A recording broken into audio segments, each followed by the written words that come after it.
ಮೂರು ಲೋಕದ ಒಡೆಯನಾಗಿರ್ತಕ್ಕಂಥ ಬ್ರಹ್ಮಾದಿ ರುದ್ರರನ್ನು ಬೆರಗುಗೊಳಿಸಿರ್ತಕ್ಕಂಥ ಶ್ರೀ ವೀರಾಂಜನೇಯ ಸ್ವಾಮಿಯ ಅಡಿದಾವರಗಳಿಗೆ ಶರಣಾರ್ಥಿಯನ್ನು ಸಲ್ಲಿಸ್ತಾ ಸಾಷ್ಟಾಂಗ ನಮಸ್ಕಾರಗಳನ್ನು ಸಲ್ಲಿಸ್ತಾ ಅನೇಕ ಭಾಗದಿಂದ ಬಂದಿರತಕ್ಕಂಥ ನಿಮ್ಗೆಲ್ಲರೂ ಕೂಡ ಶರಣ ಚಪ್ಪಳೆ ಹೊಡಿಬಾರದು, ಶರಣಾರ್ಥಿಯಿಂದ ನಮಸ್ಕಾರ ಮಾಡಬೇಕು. ನಾವು ಇಂದಿನ ವಾರದಲ್ಲಿ ಆಂಜನೇಯ ಸ್ವಾಮಿಯ ಜನ್ಮದ ಬಗ್ಗೆ ಮಾತಾಡಿದ್ವಿ.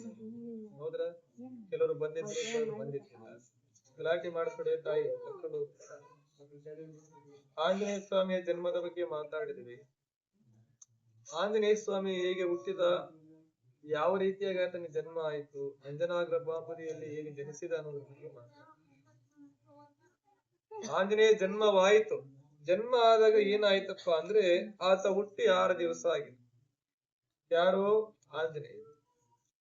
ಆತ ಹುಟ್ಟಿ 6 ದಿವಸ ಆಗಿತ್ತು. ಅವತ್ತು ಅಮಾವಾಸ್ಯೆ. ಆಂಜನೇಯ ಸ್ವಾಮಿ ಹುಟ್ಟಿ 6 ದಿವಸ ಆಗಿತ್ತು. ಅವತ್ತು ಅಮಾವಾಸ್ಯೆ. ಆತನಿಗೆ ಬಹಳ ಹಸುವಾಗಿಬಿಡುತ್ತೆ.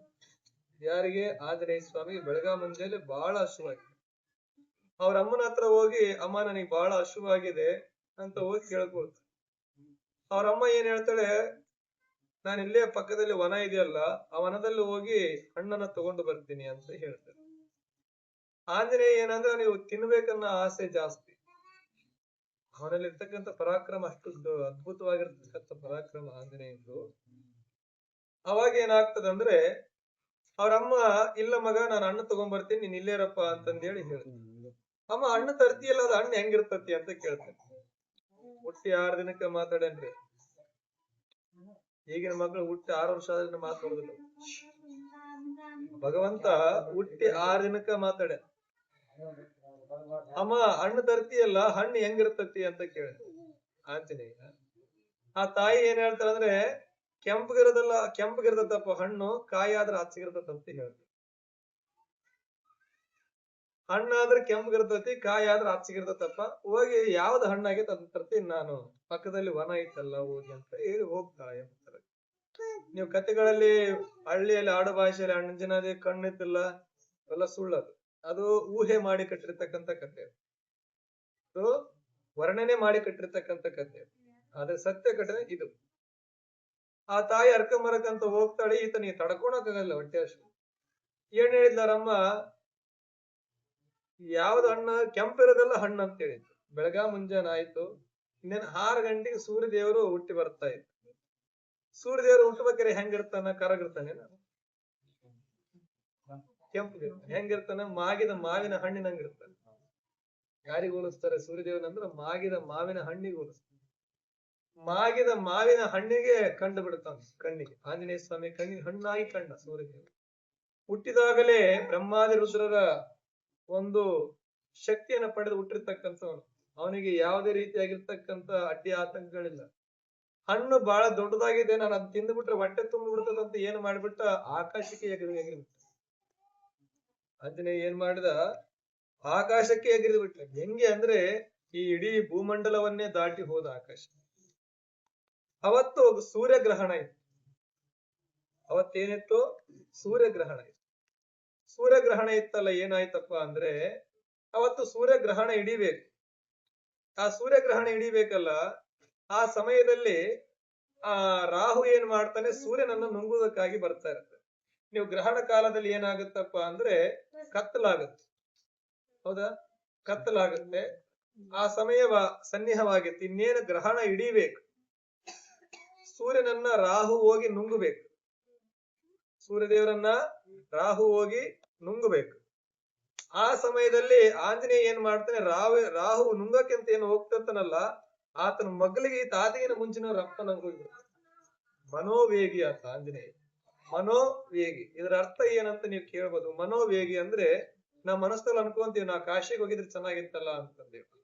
ನಾವು ಮನಸ್ಸಲ್ಲಿ ಕಾಶಿಗೆ ಹೋಗಿದ್ರೆ ಚೆನ್ನಾಗಿತ್ತಲ್ಲ ಅಂತ ಅನ್ಕೊಂತೀವಿ ನಾವ್ ಅಷ್ಟೇ. ಆದ್ರೆ ಆಂಜನೇಯ ಬರೀ ಕಾಶಿಗೆ ಹೋಗ್ಬೇಕಂತ ಅನ್ಕೊಂಡ್ರೆ ಅವ್ನು ಕಾಶಿಯಾಗಿರ್ತಾನ. ಇಲ್ಲಿಂದ ಕಾಶಿ 800 ಕಿಲೋಮೀಟರ್ ಆಗ್ತದೆ. ನಾವ್ ಹೋಗಿ ಬಂದ್ವಿ 800 ಕಿಲೋಮೀಟರ್ ಆಗ್ತದೆ. ನಾವ್ ಇಲ್ಲಿಂದ 800 ಕಿಲೋಮೀಟರ್ ಹೋಗ್ಬೇಕಪ್ಪ ಅಂದ್ರ ಮಿನಿಮಮ್ ಅಂದ್ರೆ ಕೂಡ ನಾವ್ ಬಸ್ಸಿಗೆ ಹೋದ್ನಪ್ಪ ಅಂದ್ರೆ ಒಂದು ಹಗಲು ಒಂದು ರಾತ್ರಿ ಬೇಕು ನಾವ್ ಹೋಗ. ಜಗತ್ತಲ್ಲಿ ಏಕೈಕ ದೇವರಿಗೆ ಮಾತ್ರ ಮುಕ್ಕೋಟಿ ದೇವತೆಗಳ ಆಶೀರ್ವಾದ ಪಡೆದಿರ್ತಕ್ಕಂಥವನು ಯಾರಾದ್ರೂ ಜಗತ್ತಲ್ಲಿ ಇದ್ರೆ ಅವನು ಆಂಜನೇಯ ಮಾತ್ರ. ಆಂಜನೇಯ ಮಾತ್ರ. ಎಲ್ಲಾ ದೇವತೆಗಳಿದಾವ, ಇಲ್ಲ ಅಂತ ನಾನು ಹೇಳ್ತಾ ಇಲ್ಲ. ಆದ್ರೆ ಮುಕ್ಕೋಟಿ ದೇವತೆಗಳ ಶಕ್ತಿ, ಇಡೀ ಜಗತ್ತಿನಲ್ಲಿರ್ತಕ್ಕಂಥ ಎಲ್ಲಾ ಶಕ್ತಿಯನ್ನು ಹೊಂದಿರತಕ್ಕಂಥ ಅವನೊಬ್ಬನ. ಹಿಂಗಿರ್ಬೇಕಾರ ಏನಾಯ್ತಂದ್ರೆ ಆಶೀರ್ವಾದವನ್ನ ಪಡಿಸ್ಕೊಂಡು ವಾಯುದೇವರು ಮತ್ತೆ ಅಂಜನಾದೇವಿಗೆ ಮಗನನ್ನು ವಾಪಸ್ ಕೊಡ್ತಾರೆ. ವಾಪಸ್ ಕೊಟ್ಟ ಮೇಲೆ ಗುರುಕುಲಕ್ಕೆ ಕಳಿಸ್ಬೇಕಲ್ಲ, ನೀವೆಲ್ಲ ಮಕ್ಕಳನ್ನ ಶಾಲೆಗೆ ಕಳಿಸ್ತೀರಾ, ಹಂಗ ಶಾಲೆಗೆ ಕಳಿಸ್ಬೇಕಲ್ಲ. ಅವೆಲ್ಲ ಗುರುಕುಲಗಳಂತ ಇತ್ತು. ಗುರುಕುಲಗಳಿಗೆ ಆಂಜನೇಯ ಸ್ವಾಮಿಯನ್ನು ಕಳಿಸಿದ್ರು. ಈತನಿಗೆ ಮೊದಲಿಗೆ ಭಯಂಕರ ಶಕ್ತಿವಂತ ಇವನು. ಭಾರಿ ಚೇಷ್ಟೆ ಮಾಡಕ್ ನಿಂತು ಬಿಟ್ಟ. ಚೇಷ್ಟೆ ಅಂದ್ರೆ ನೀ ಹೇಳ್ಬಾರ್ದಿಲ್ಲ. ಅಲ್ಲಿ ಏನು ಗುರುಕುಲದಲ್ಲಿ ಎಲ್ಲ ಹೇಳ್ತಾ ಇದ್ರು, ಆಂಜನೇಯ ಹೋಗಿ ಪಾತ್ರೆ ತೊಳ್ಕೊಂಬಾರಪ್ಪ ಅಂದ್ರೆ ಬರೀ ಆದ ಕೈಯಾಗಿ ತಿಕ್ಕಿದ್ರೆ ಸಾಕ ಪಾತ್ರೆ ನಕ್ಕಿ ಹೋಗವ. ಎಲ್ಲ ಮುದ್ರಿ ಬಿಡ, ಹಿಂಗ್ ಹಿಡ್ಕೊಂಡ್ಬಿಟ್ರೆ ಸಾಕ ಅಂತ ಎಲ್ಲ ಮುದ್ರಿಕೆ ಬಿಡೋದು ಕೈಯಾಗಿ. ನಾವ್ ಹೆಂಗ್ ಪೇಪರ್ ಹೆಂಗ್ ಮುದ್ರತೀವಿ ಹಂಗ್ ಮುದ್ರಿ ಬಿಡ.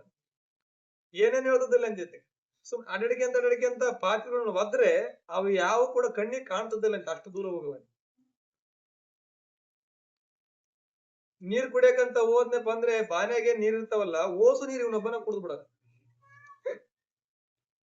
ಇಷ್ಟು ತುಂಟಾಟ ಮಾಡೋಣ. ಋಷಿ ಮುನಿಗಳಿಗೆ ಈತನ್ ಏನ್ ಮಾಡ್ಬೇಕು? ನಾವು ಶಾಪ ಕೊಟ್ರು ತಟ್ಟೋದಿಲ್ಲ. ಯಾಕಂದ್ರೆ ಮುಕ್ಕೋಟಿ ದೇವತೆಗಳು ವರ ಪಡೆದು ಬಿಟ್ಟ, ನಾವ್ ಯಾವ ಶಾಪ ಕೊಟ್ರು ಇದಕ್ ತಟ್ಟೋದಿಲ್ಲ. ಏನ್ ಮಾಡ್ಬೇಕ? ಯಾರನ್ನ ಹುಡ್ರೆಲ್ಲ ಹತ್ಕೊಂತಿದ್ರೆ ಅವ್ರ ನೋಡಿ ನಗನ, ಆ ಹುಡ್ರನ್ನೆಲ್ಲ ಬಡದು ಬಿಡೋದು, ಬೇಸ್ ನಕ್ ಬಿಡೋದು ನಕ್ಕಂದ್ರೆ. ಆಮೇಲೆ ಈತನಿಗೆ ಸುಗ್ರೀವ ಮತ್ತೆ ವಾಲಿ ಬಹಳ ಫ್ರೆಂಡ್ಸ್ ಇದ್ರು. ಅದ್ರಾಗ ಸುಗ್ರೀವ ಬಹಳ ಒಳ್ಳೆ ಕ್ಲೋಸ್ ಫ್ರೆಂಡ್ ಹನುಮಂತನಿಗೆ. ಇಲ್ಲದ್ನೆ ಬಂದ್ರ ಏನು ಋಷಿಗಳ ಗುಡಿಸಲು ಇರ್ತದ್ವಲ್ಲ, ಆ ಗುಡಿಸಲ್ನೆಲ್ಲ ಹಿಂಗ್ ಹಿಡ್ಕೊಂಡ್ಬಿಡಂತ ಒಂದಡಿಗೆ ಹಿಡ್ಕೊಂಡು ಎಲ್ಲ ಹಿಂಗ್ ಮುದ್ರಿ ಬಿಸಾಕ್ಬಿಡ. ಸಾಕ್ ಹೋಗ್ಬಿಟ್ಟಿದ್ರು ಅವ್ರೆಲ್ಲ ರಾಲೆ. ಇವನ್ ಏನ್ ಮಾಡ್ಬೇಕ್ ಇವನ್ನ? ನಾವು ಶಾಪ ಕೊಟ್ರು ತಟ್ಟದಿಲ್ಲ ಇವನಿಗೆ.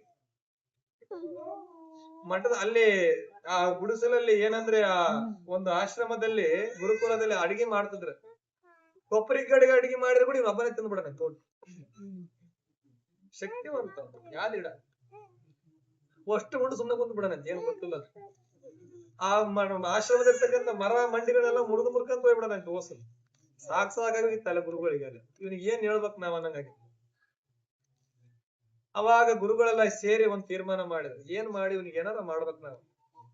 ಏನ್ ಮಾಡಿದ್ರು ಅಂದ್ರೆ ಆಂಜನೇಯನ ನಿಧಾನ ಆಗ್ಲೇ ಕೇಸರಿ ಮತ್ತೆ ಅಂಜನಾದೇವಿಗೆ ಸಾಕಾಗಿತ್ತು. ಅವ್ರು ತಿಳಿ ಹೇಳಿದ್ರು ಕೂಡ ಹೇಳ್ತಿದ್ರು. ಯಾಕಂದ್ರೆ ಪದೇ ತನ್ನ ಶಕ್ತಿ ಅರಿವಿಗೆ ಬಂದಾಗೆಲ್ಲ ಆತ ಏನ್ ಮಾಡ್ತದ, ಏನಾದ್ರು ಒಂದ್ ಕಿತಾಪತಿ ಮಾಡುದು. ದೊಡ್ಡವನಾಗ್ಬಿಡುದು, ಒಂದಟ್ಟಿ ಆಕಾಶದ ಹತ್ರ ಬೆಳೆದ್ಬಿಡೋದು, ಕೃಷ್ಣ ಕೃಷ್ಣ ಕೃಷ್ಣ ಹಂಗ ಸಣ್ಣ ಸೂಜಿ ಮಾಡಿಟ ಕಿಡಿಗೆ ತೂರು ಹೋಗ್ಬಿಡೋದು. ಆ ಹುಡ್ರಿಗೆಲ್ಲ ಹೇಳ್ತದ್ ನನ್ ನೋಡ್ರಲ್ಲ, ನಾನೀಗ ತೂರಕ್ಕಿ ನೋಡಿದಾಗ ಅಂತಂದೇಳಿ ಬಾಕಿರ್ತಕ್ಕಂಥ ಬಾಗಲು ಸಂದೇಶ ತೂರ ನನ್ ಸಣ್ಣ. ಮತ್ತೆ ಅವಕ್ ಏನ್ ಗೊತ್ತಾಗತ್ತೆ? ನಮ್ಮಂತ ನಿಮ್ಮ ನರ ಮನುಷ್ಯ ನಮಗೇನ್ ಗೊತ್ತ? ಮತ್ ನಾವ್ ಆಡ್ತಿದ್ರ ಅವು ಇವ್ ನೋಡಿ ಬೆರಗಾಯ್ ಬಿಡ್ರ ಅಂತ ಕಿತಾಪತಿ ಮಾಡ್ತದೆ.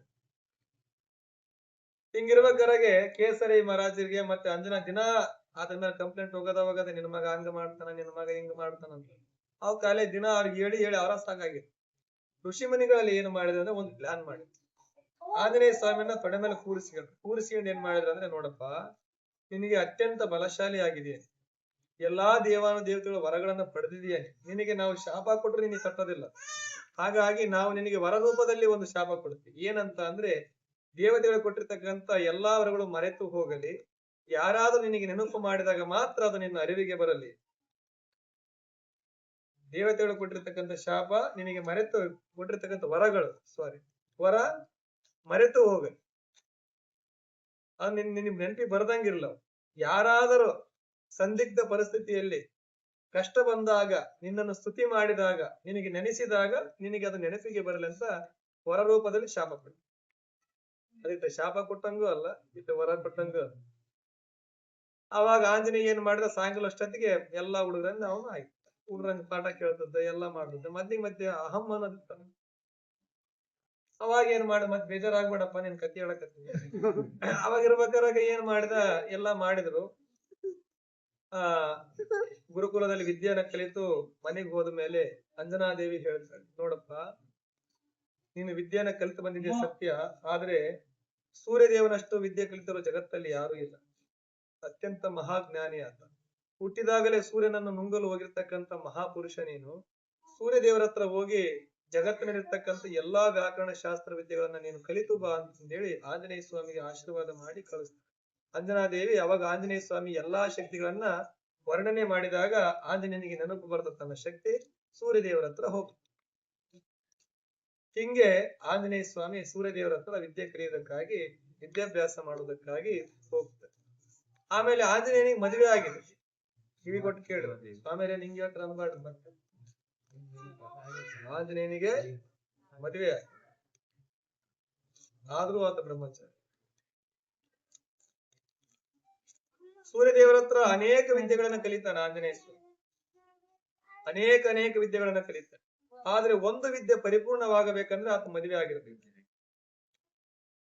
ಈತ ಬ್ರಹ್ಮಚಾರಿ ಏನ್ ಹೇಳ್ತಾನೆ, ಇಲ್ಲಪ್ಪ ನಾನು ಮದುವೆ ಆಗೋದಿಲ್ಲ, ನಾನು ಸಹವಾಸ ಬೇಡ ನನಗೆ, ನಾನು ಇರೋವರೆಗೂ ನಾನು ಬ್ರಹ್ಮಚಾರಿಯಾಗಿ ಬದುಕಬೇಕೆನ್ನುವ ಸಂಕಲ್ಪ ಮಾಡಿದೀನಿ, ಹಾಗಾಗಿ ನನಗೆ ಮದುವೆ ಬೇಡ ಅಂತಂದೇಳಿ ಸೂರ್ಯದೇವರ ಹತ್ರ ಆಂಜನೇಯ ಸ್ವಾಮಿ ಹೇಳ್ತಾರೆ. ಸೂರ್ಯದೇವರು ಏನ್ ಹೇಳ್ತಾರೆ, ನೀನು ಮದುವೆ ಆದ್ರೆ ಮಾತ್ರ ನಿನಗೆ ಈ ವಿದ್ಯೆಯನ್ನು ಕಲಿಸಲು ಸಾಧ್ಯ ಅಂತಂದೇಳಿ ಹೇಳ್ತಾರೆ. ಆ ಸಮಯದಲ್ಲಿ ಏನ್ ಮಾಡ್ತಾರ